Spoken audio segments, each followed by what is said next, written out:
할렐루야. 한 주간 평안했습니까? 오늘 예수를 믿는 사람은 자기 인생을 살아가는 모토라 할까? 삶의 좌표라고 하는 것을 무슨 유명한 사람의 명언이라든지 고사성어에서 가져올 것이 아니라 성경 기절에서 자기 인생의 모토를 찾고 그 성경 기절을 붙들고 살아가면 참 복된 인생이 되겠다, 그런 생각을 합니다. 내 인생에서 내가 평생 붙드는 말씀, 내게 주신 하나님의 언약, 힘들거나 어려울거나 좋을 때나 그 말씀 때문에 나를 절제하고 다시 나를 하나님 앞에 세워나가는 그런 말씀을 애송하고 암송하고 가까이 한다는 것이 얼마나 복인가, 그런 생각을 합니다. 오늘 세 가지 말씀을 드리겠습니다. 먼저 본문을 보면은 이스라엘과 하나님과의 관계가 나옵니다. 나와 하나님과의 관계, 이게 나오는 겁니다.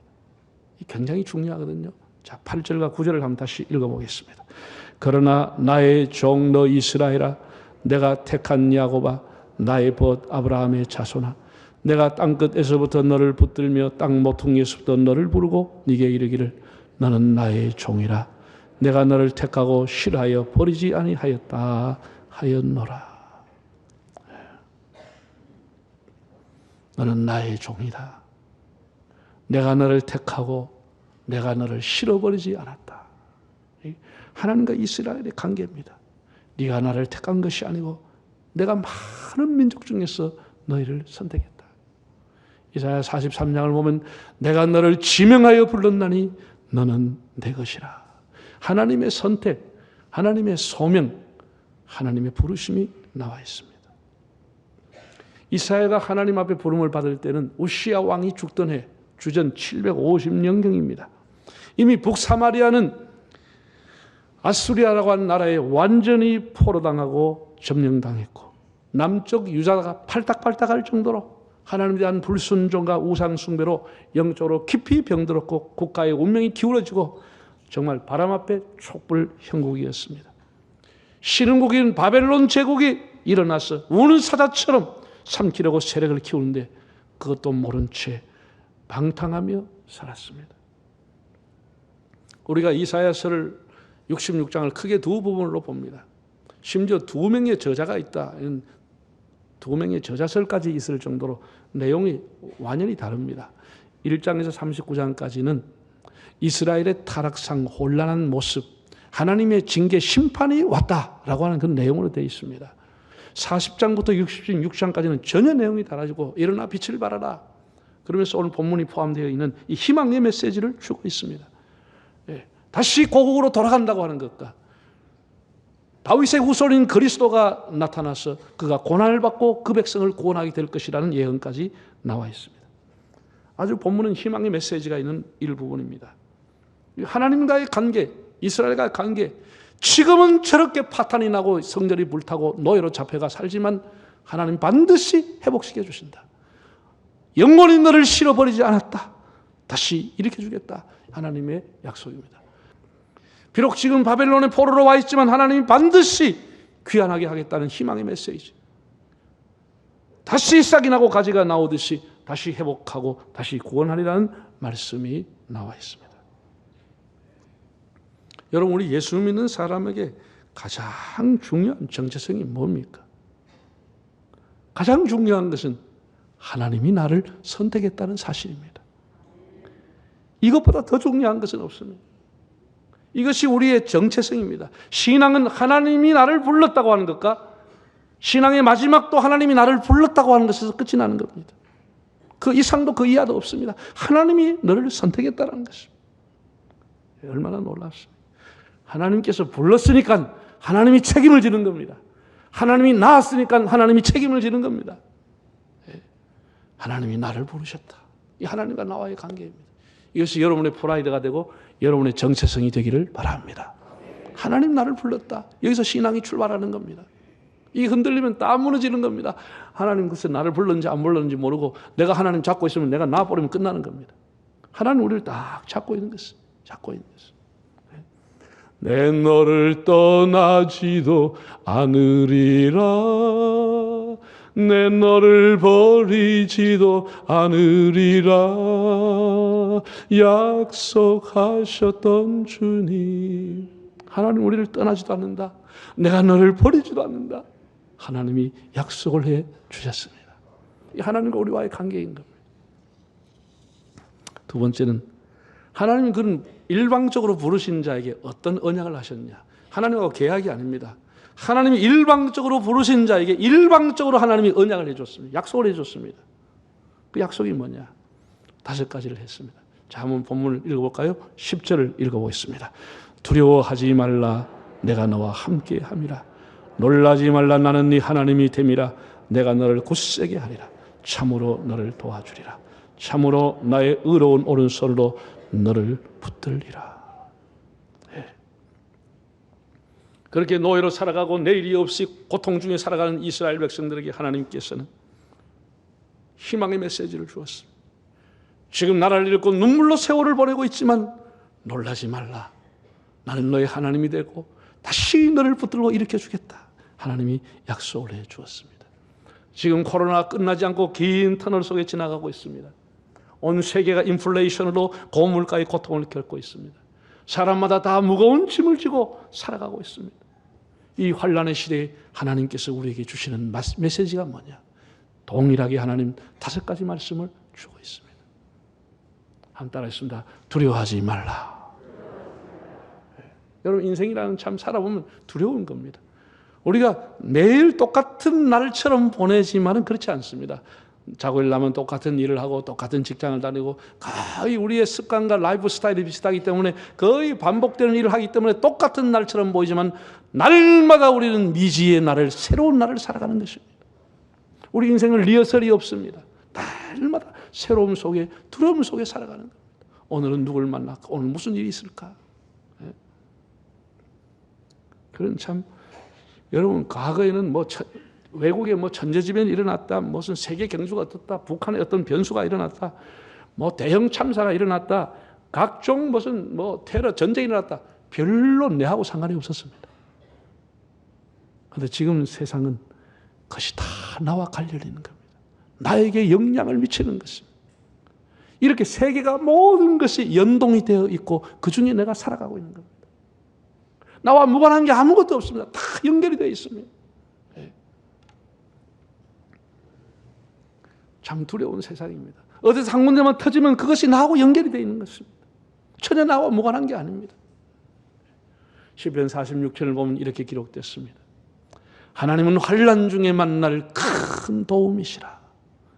산이 무너질지라도 바다가 요동칠지라도 우리는 두려워하지 아니하리로다. 하나님 계셔서 두려워하지 않는다는 것입니다. 하나님 우리와 함께 하시니. 두 번째 따라하겠습니다. 놀라지 말라. 여러분 하루에도 놀랄 일이 얼마나 많습니까? 예? 아유들 나는 뉴스 틀어보면 겁이 나요. 뉴스에다 희한한 거 나올까 봐 뉴스다 깜짝 놀랄 때도 있습니다. 우리 요즘 다 승용차 타고 다녀요. 차 타고 있다 그냥 깜짝 놀라서 급브레이크 박을 때가 얼마나 많습니까? 예? 직장생활 하시는 분들 정기적으로 어디 가서 검사하라고 병원에 가 검사하라 그러잖아요. 저한테도 휴대폰 국민보험이 와서 검사 받으러 가는데 안 갑니다. 저는 모르는 게 약이다 하고 안 갑니다. 거기 가서 검사 받아가지고 재검하라 혹은 더 큰 병원에 가보면 가슴이 척 내려가 버리는 것입니다. 가슴이 척 내려가 버려요. 어제도 재검 간 사람, 어제도 수술 간 사람 다 제가 신방 보고받고 그분들 일일이 전화해서 기도해드렸습니다. 두려워하지 마라. 놀랄 일이 얼마나 많습니까? 여러분 자식들을 결혼시켜 놓으면 괜찮아요? 밤 12시, 밤 1시에 전화 와서 아빠 난 이 사람하고 못 살아 하면 가슴이 척 내려앉아. 기가 막히는 것입니다. 네? 이 놀라지 말라고 하는 것을 히브리어를 찾아보니까 샤알이라고 나왔어요. 알이라고 하신 아니다라는 부정의 뜻인데 샤알, 응시하다, 주시하다 그런 뜻입니다. 놀라지 말라, 좀 더 원어적인 의미로 하면 그거를 주목하지 마라, 주시하지 말라, 집중하지 마라. 우리말로 쉽게 하면 신경 끄라 그 얘기입니다. 하나님만 의지하고 그런 일에 놀라거나 신경 쓰지 말아라. 하나님 지켜주신다. 얼마나 놀라운 일입니까, 여러분? 예? 누가 이런 약속을 할 수 있습니까? 그 다음에 세 번째입니다. 따라할까요? 내가 너를 굳세게 하리라. 이 굳세게라고 하는 단어가 아마치라는 단어예요. 아마치. 이것은 정신적으로 육체적으로 그 사람을 강하게 훈련한다는 그런 뜻을 갖고 있어요. 훈련한다는 뜻이. 강하게 훈련한다. 예. 여러분, 하나님께서 우리를 시험하시고 여러 가지 고난을 통해서 어떻게 하냐면 우리를 굳센 사람으로, 강한 믿음의 사람으로 세워주시는 과정인 것입니다. 요셉이 감옥에 가서 갇혔습니다. 하나님이 그에게 아마치, 그에게 인내심이라고 하는 걸 주어서 그 인생을 굳세게 해주신 것입니다. 하나님 모세에게 리더십을 주셔가지고 리더십이라는 아마치, 그를 통해서 그를 굳세게 해주었습니다. 하나님 다윗을 통해서 믿음을 주셔서 그를 굳세게 만들어 주었습니다. 하나님 다니엘에게 지혜를 주셔서 그의 인생을 아마추 굳세게 만들어 주었습니다. 하나님 여러 가지 모습으로 우리를 연단하시고 우리를 굳세게 하십니다. 내가 너를 굳세게 하리라. 내 인생을 악을 선으로 바꿔주실 하나님이 나의 인생을 강하게 그리고 굳세게 만들어 주시는 것입니다. 예? 얼마나 놀랍습니까? 네 번째 한번 따라할까요? 참으로 너를 도와주리라. 하나님 도와준다는 거예요. 여러분 옛날에 경찰서에 가면은 파출소 경찰서 가면 입구에 크게 간판에 뭐라고 써있나? 무엇을 도와드릴까요? 적혀 있습니다. 그렇죠? 여러분 사람이 여러분을 도와줘도, 경찰이 여러분을 도와줘도 많은 문제 해결할 수 있습니다. 네? 우리가 이 세상은 도움을 받지 않고는 살아갈 수 없어요. 제가 승용차를 타면 제일 많이 도움을 받는 게 뭐예요? 내비게이션. 내비 없으면 아무데도 못 갈 것 같아요. 그거 하나 눌러놓고 나면 기가 막히게 골목길까지 찾아가 딱 갖다 대요. 아, 그게 참 신기해. 네? 그게 하나님 도움이. 이 성경이 여러분이 천국 가는데 내비게이션이에요. 교회가 여러분의 내비게이션이에요. 기차게 하나님 앞에 데려간다니까. 데려가요. 우리 사람의 도움 없이 살아갈 수 없어요. 네? 사람이 도와줘도 이렇게 도와주는데 전능하신 하나님이 도와주시면 여러분 인생의 날개를 다는 거예요. 나의 등 뒤에서 어떻게 해요? 나를 도우시는 주. 그 다음에 집에서 불러보세요. 우리가 어려울 때 잠깐 기도하는 겁니다. 순간순간 1분이라도 짧게 하나님 도와주십시오 기도하고 결정하는 겁니다. 나를 도와주신 하나님. 하나님 우리 도와주시려고 기다리고 계세요. 다니엘서 보면 천사에게 빨리 가서 도와줘라 그렇게 말하고 있잖아요. 하나님 우리를 도와주시는 거예요. 또 다섯 번째 이렇게 말했어요. 따라합시다. 참으로 나의 의로운 손으로 너를 붙들리라. 예수님께서도 너희를 내 손에서 빼앗을 자가 없다고 그랬습니다. 풀무불 속에 있어도 사자굴 속에 던져져도 엠마오로 낙심하고 돌아가도 하나님 버리지 않고 그를 붙들어 다시 일으켜 주시는 것입니다. 여러분 누가 이런 약속을 할 수 있습니까? 왕이 할 수 있어요? 대통령이 이런 보장을 해요? 여러분 부모님이 여러분 자녀에게 이렇게 보장할 수 있어요? 아무도 할 수 없습니다. 어떤 고난과 힘이 있어도 이런 보장을 할 수 없는 것입니다. 영원하신 하나님만이, 우리의 구속자인 하나님만이 이런 약속을 하시고 약속을 지켜주시는 하나님이십니다. 네, 다섯 가지. 첫째 뭐라고요? 둘째? 셋째? 내가 그럴 줄 알고 준비를 했습니다. 한번 보겠습니다. 1, 2, 3, 4, 5. 할렐루야. 세상에 하나님께서 여러분 한 분 한 분을 이렇게 하나님 지켜주신다는 거예요. 삼겹살, 사겹살, 오겹살로 여러분을 지켜주고 잡아주시는 거예요. 도와주신다. 참 놀랍잖아요. 여러분 세 번째 하나님께서 이스라엘을 부르실 때 특별한 애칭이 있습니다. 참 특별한 애칭이라고 저는 봅니다. 한번 읽어보겠습니다. 14절 읽어볼까요? 14절. 버러지 같은 너 야곱아, 너 이스라엘 사람들아 두려워하지 말라. 나 여호와가 말하노니 내가 너를 도울 것이라. 네 구속자는 이스라엘의 거룩한 이이니라. 하나님이 그 이스라엘을 부를 때 뭐라고 불렀다고요? 벌레 같은 인간들아, 벌레 같은 야곱아, 이렇게 불렀다는 것입니다. 지난 개혁 성경에는 뭐라고 되어 있죠? 개혁 성경 생각 안 나는 말이구나. 너 지렁이 같은 야곱아. 지렁이라고 불렀습니다. 이 히브리어로 버러지라고 하는 것이 툴라라고 하는 단어인데 이것은 배로 기어다니는 것을 고데기를 말한다. 고데기. 노래기, 송추이, 진해, 곰베이 생각만 해도 징그러운 거예요. 흉하고 보잘것없습니다. 닭먹이감들입니다. 진해기 같은 너 야곱아, 벌레 같은 너 야곱아, 하나님 그렇게 불렀습니다. 야곱은 정말 그 인생이 버러지 같은 인생이었습니다. 기생충이었습니다. 얼마나 야곱이 약삭빠르고 못된 짓 했는지 야곱을 만났던 사람은 다 울었습니다. 다 손해봤습니다. 기생충처럼 살았습니다. 벌레처럼 살았습니다. 요즘 병 중에 하지불안 증후군이라는 게 있어요.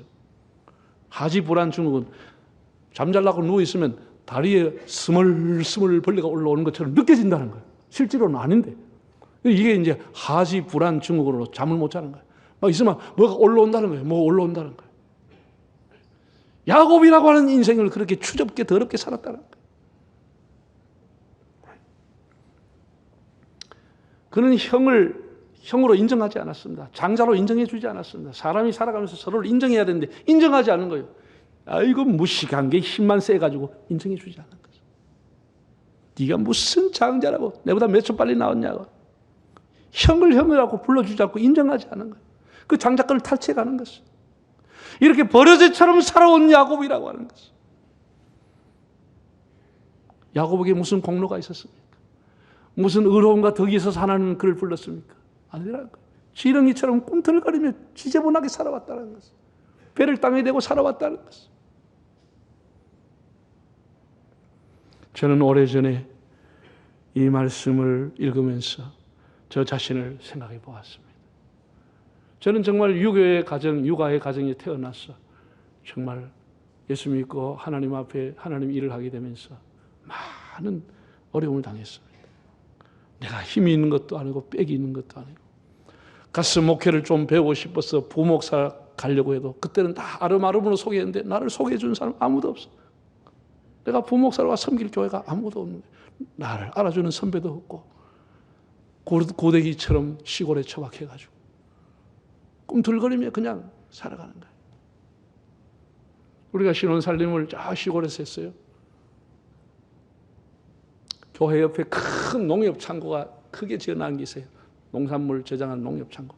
그러면 건물이 얼마나 큰지 조그마한 사택을 다 덮어가지고 11월 말 12월 초가 되면 내년 3월까지 그늘이 찌가지고 상수가 얼어가지고 물이 하나도 안 나와. 그래서 멀리 있는 데 가서 바켓을 가 물 길러 오고 냇가에 가서 집사람이 얼음을 깨고 빨래를 하고 이렇게 살았습니다. 방이 한 칸 있고 그 옆에 조그마한 거 뭐 그냥 뭐 살림 뭐 쌀이나 놓을 만한 조그마한 방은 바람 불면 바람이 안방으로 비가 치면 비가 안방으로 흙으로 된 집인데 흙벽돌이 아니고 흙으로 된 집인데 자고 일어나면 정지에 그냥 흙이 하얗게 떨어져. 부뚜막이 전부 흙이 빠졌어. 그나마 아이고 우리 사모님 고생한다 새댁이 고생한다 이래가지고 교회에서 이거 딱대기 이어가지고 불 떼는 걸 아궁이를 연탄으로 바꿔줬어요. 그래서 얼마나 감사한지 연탄으로 바꿨어요. 우리 한 달에 교회에서 25만 원 받고 살았어요. 애를 키우며 살았어요. 한 3분의 1 정도 교회 헌금하고 부모님 조금 용돈 드리고 나머지 가지고 그냥 걷기도 하고 버스도 타고 그렇게 살았습니다. 근데 하나님께서 그때는 이런 교회 평생 있으면 그냥 복이 된다. 시골 교회 이렇게 살면 얼마나 복됐냐. 그런 생각을 하고 저는 교회를 옮긴다는 생각도 못 해봤습니다. 내가 번번한 학위가 있는 것도 아니고 내놓을 만한 이력이 있는 것도 아니고 나를 이끌어주는 선배가 있고 누굴 나를 도와주는 사람이 있는 것도 아니고 그냥 지렁이처럼 그렇게 살았습니다. 내 운명을 바꿔줄 수 있는 사람은 아무도 없었습니다. 정말 보잘것없었죠. 구데기처럼 살았습니다. 지렁이처럼 살았습니다. 예수 안 믿는 사람이 마을에 나가면 그래도 목사님 하기 때문에 목사라고 불려주는 게 너무 자랑스러웠어요.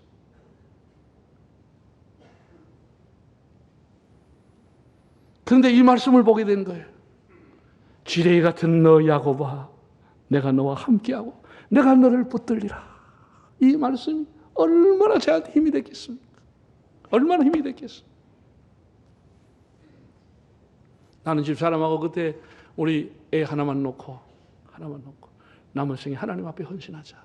그래서 하나만, 아들이든 딸이든 하나님 주시면 하나만 키우기로 작정을 했습니다.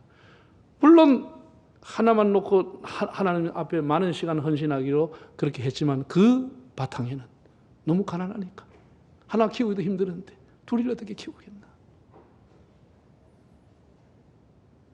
나는 지금도 많은 젊은 사람들이 자식을 못 놓고 신혼부부가 있는 걸 나는 충분히 이해갑니다. 둘이 먹고 살기도 힘드는데 어떻게 아를 놓고 공부시키겠냐.